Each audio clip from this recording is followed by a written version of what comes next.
is disaster in the making here. You're going to have to do something when it comes down to this play.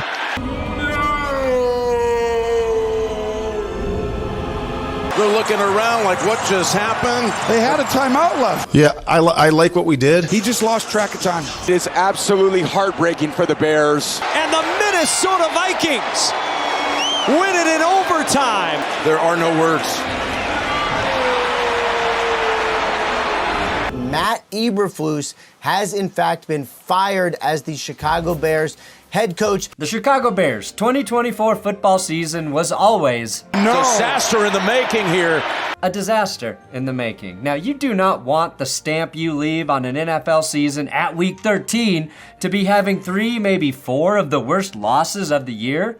In terms of stamps, that's like a tramp stamp that reads daddy issues. And the Bears, they certainly have daddy issues. McCaskey. Now, after the Bears gave the football world one of the most laughable endings to a football game ever, and that is not hyperbole, they dropped some of the least surprising news I've ever read. Also not hyperbole. The Chicago Bears have fired Matt Eberflus following their insane late game snafu on Thanksgiving against the Lions. Eberflus was 4-8 this season and was 14-32 over 46 games in Chicago. Maybe it was a little surprising, only if you consider that this is the first time in the 100-plus year history of the Chicago Bears that they have fired a head coach in the middle of the season. This was, of course, just a couple hours after Eberflus held a press conference about the future of the team. And again, I'm confident that I'll be working on to San Francisco and getting ready for that game. And not long after he told his coaching staff that he was about to get the axe. 38-year-old Thomas Brown, who was the passing game coordinator just a month ago, was recently promoted to offensive coordinator after the Shane Waldron firing, will now serve as the Bears' interim head coach. All I have to say to that man is good luck. Good luck, you're gonna need it. The Chicago Bears have lost 3 close games in a row. 4 of their last 6 straight losses have been soul-crushing, heartbreaking, demoralizing. We might never recover from these defeats type of losses. Today marks the tipping point for the Bears franchise, right? As I break down one of the most horrifying 6-game losing streaks I've ever watched. A mid-season coaching firing, another mid-season coaching firing, and a quarterback who definitely has it, but also has some questions.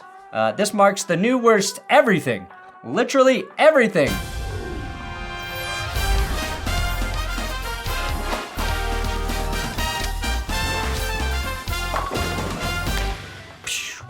Please subscribe here. We're almost at 664,000 subs. I'm trying to get to 700 by the end of the season, but you got to make that shit happen. Also, it is Black Friday over at my coffee company, benchwarmershop.com. 30% off all the coffee, all of our shirts. We got the curse shirts. We got the fuck the ref shirts. 30% off with code DEVILMAGIC.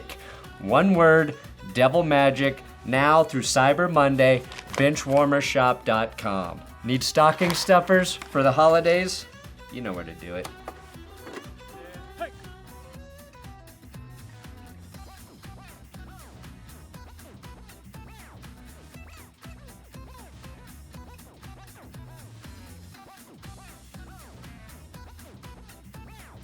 Throughout this episode, I will whisper possible head coaching candidates the Bears can hire to save their franchise.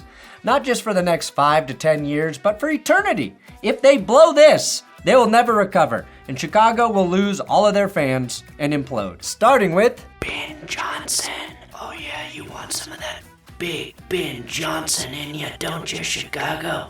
Here's a gift, Ryan Poles. I'm gonna make your next task so easy, assuming you hold on to your job. Do not hire a head coach who sounds like this after mismanaging a game. I just wanted to hit on the field goal at the end of the game and going for a field goal on the end of the game, and just the reason behind that, and it's very simple. Once we got inside the 30-yard line, we were going to kick it, and it didn't work out. I recognize that, and I accept accountability for that. You walked us through your thought process on taking the knee before the last. Yeah, I mean I'm not even going to get into that.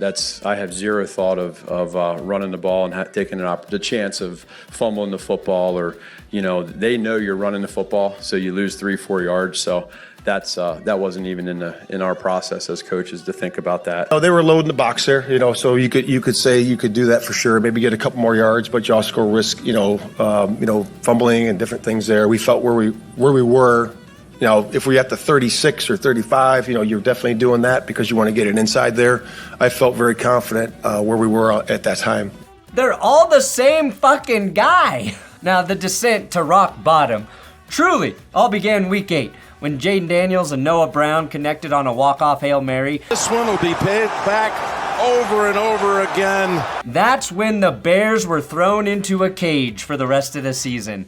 I go back to that game not to torture Bears fans, but to remind everyone Caleb Williams was on a hot streak heading into that game. And while he didn't play well in that game, he did get the Bears a 3-point lead by orchestrating a touchdown drive, handing the ball back to Jaden Daniels with less than 30 seconds on the clock. He and the offense did all that just so the Bears defense could be talking trash mid-play, letting your teammates down by allowing the most unlikely play in football to transpire. What a horrible way to wreck your Sunday. Week 11, they lose 2019 when Green Bay blocked a 46-yard game-winning field goal attempt. And it's blocked! After, yes, Caleb Williams put together a game-winning drive for the Bears. Caleb had Tom Brady yelling, One-on-one to Odunze, throws it to his back hip, A+ throw. And complimenting the rookie for making 3 of his best throws in crunch time. 3 of the best throws he made all came in one drive. Then, betrayal from their special teams. Joe Brady. Oh, he's doing good with Josh Allen, ain't he? 1 week later, the Vikings ripped the Bears' heart out in overtime and feed it to a bunch of scavengers for the world to watch in disgust. The loss to Minnesota feels like the least devastating of the Big Four, but when you recall that Chicago scored a touchdown, converted a 2-point play, recovered an onside kick, tied the game with a field goal, and then won the coin toss, you have to start to believe God hates you. To make all those things happen and still lose, what have you done, Chicago?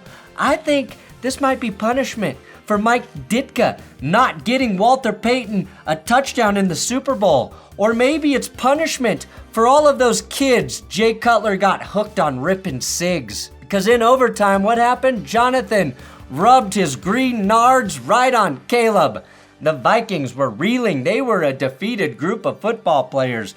And a laughably atrocious sack taken by Caleb Williams called the Vikings back down from Valhalla just so they could poke the caged bear one last time. You guys like literary devices?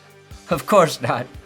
We're not a bunch of lame-ass nerds who suckle our English teachers' teats. We're football bros who look at each other naked in the locker room like men. But the Bears, they used a literary device, foreshadowing. They foreshadowed the piss out of their Thanksgiving game. After that inexcusable Caleb Williams sack in the Vikings game, which resulted in a 3rd and 21, the Bears were flagged for delay of game. And they don't get the snap off. That's a delay of game.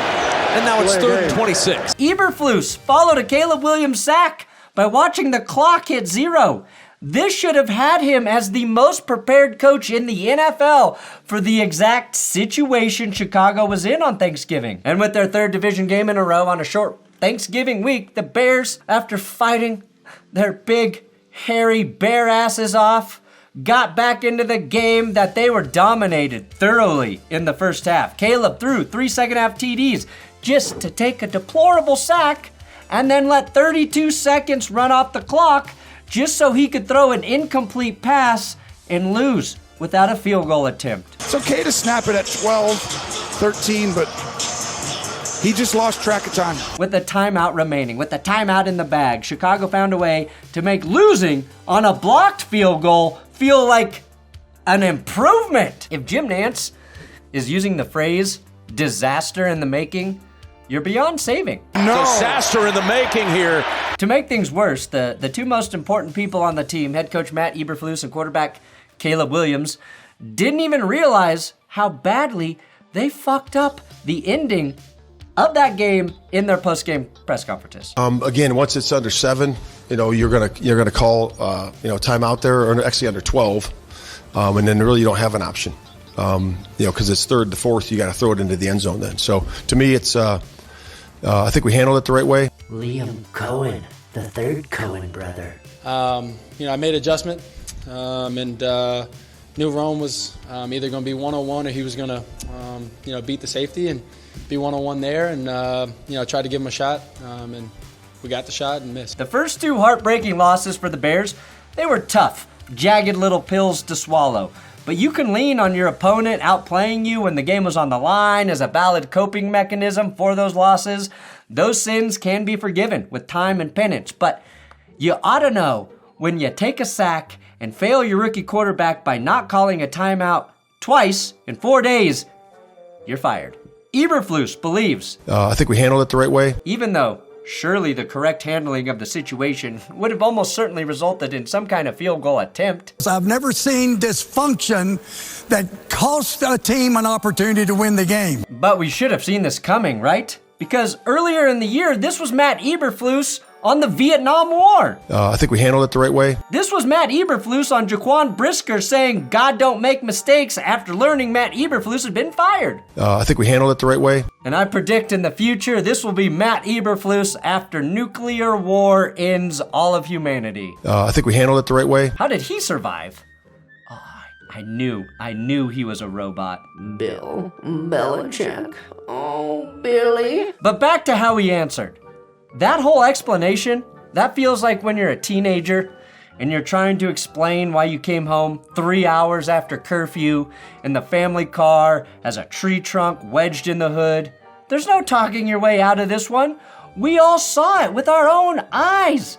You horrified Jim Nantz on Thanksgiving, and that has to be resolved. It would have been better to call a timeout you didn't have like Chris Webber than to let the clock expire with the full stoppage left in your pocket. And that might actually be the solution. If I'm Matt Eberflus, I'm putting some kind of tangible item into my pockets to remind me of how many timeouts I have remaining. Something phallic, preferably so he knows that if he still has one left when the time expires, he is indeed fucked. None of this is terribly surprising if you have any awareness of how Matt Eberflus typically fares in close games, though, right? There have been 221 coaches with 20 or more career games decided by a touchdown or less. And Matt Eberflus is just 5-19 in those games. That's dead last of those 221 coaches. I can't believe they didn't take a timeout. Mike Vrabel. A real leader of men, a motivator, tough guy, definitely not a chill guy. DJ Moore doesn't know why they didn't call a timeout. Jimmy Johnson thinks they should have called the timeout. Your family members who don't watch football think they should have called a timeout. Just assumed they would have taken. They're looking around like, what just happened? Maybe they should have called the timeout. I don't know. Also, it's worth noting that Eberflus challenged 5 plays this season and missed on all 5.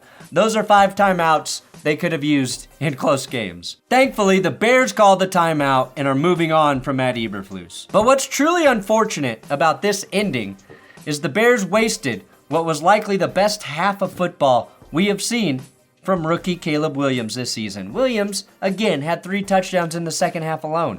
It seemed like that shot to the knees that he took woke him up and the Bears offense, because immediately after that play, he started throwing darts, and it looked like he was out there thinking less and reacting more, which is why he should have thanked Jack Campbell in his press conference after the game. I didn't really appreciate the play.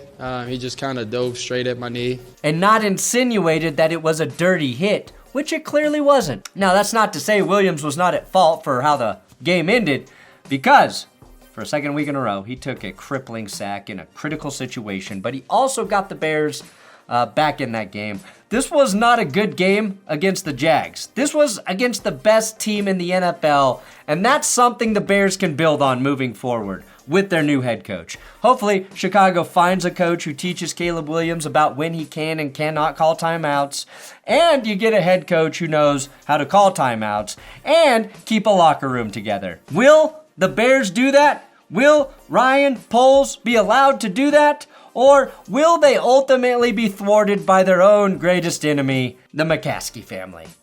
Thanks for watching That's Good Sports. Don't forget, Black Friday sale, benchwarmershop.com, link in the description. Use code DevilMagic for 30% off through Cyber Monday.